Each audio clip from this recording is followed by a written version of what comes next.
Hello everybody and welcome back to CIT tutorials. Today I am going to show you a special tool that you can use for your first assignment, and it's called the bend tool. It's kind of a weird tool, but it's very useful. So let's get right into it. First off, I'm gonna make a cube. The general idea is I'm gonna try to this is kind of like making a I don't know, headphone headband or something. So I'm just gonna make it a long skinny cube, drag the height up. I need to add some divisions, so I'm gonna go over here in my channel box and go into divisions, and these are really important when using the bend tool because it will only bend on places there's divisions. So actually I should probably show you the bend tool without it first so you get an idea. Okay, so the bend tool is in the animation menu. That's something you have to remember. It's not in polygons, it's in the animation.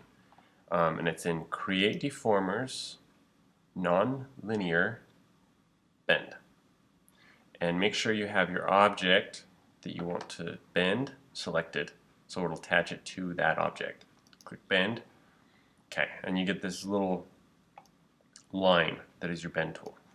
So you come over here with the line selected and come over here to your inputs, bend 1, and if we change the curvature, it's bending. But as you can see, there's a couple of things wrong. It's not bending in the right direction, for one thing. We want the headphone headband, so it needs to be rotated 90 degrees down this way. And also, it's doing really weird things to our shape. It's messing it up. So first things first is we'll rotate it.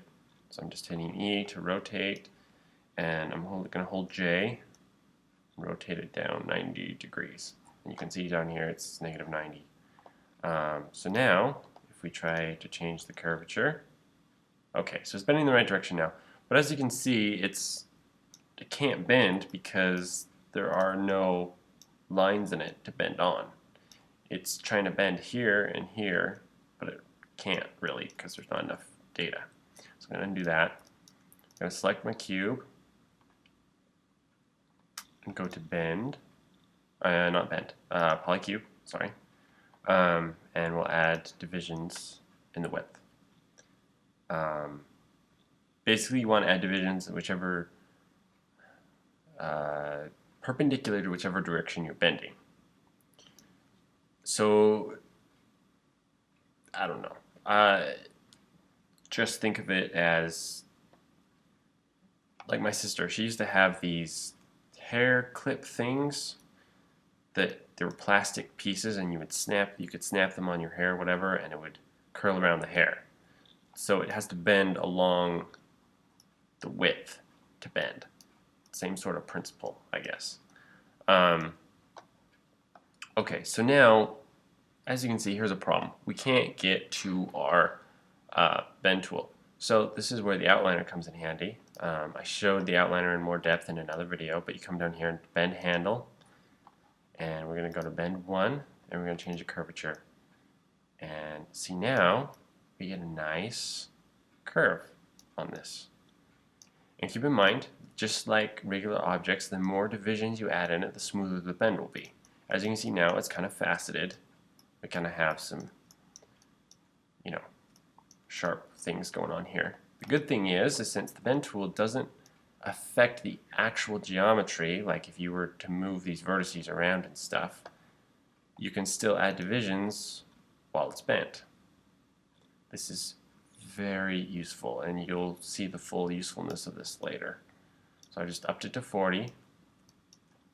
I feel that bend's a little too much, so I'm going to come back here to my bend and change the curvature to 1.6.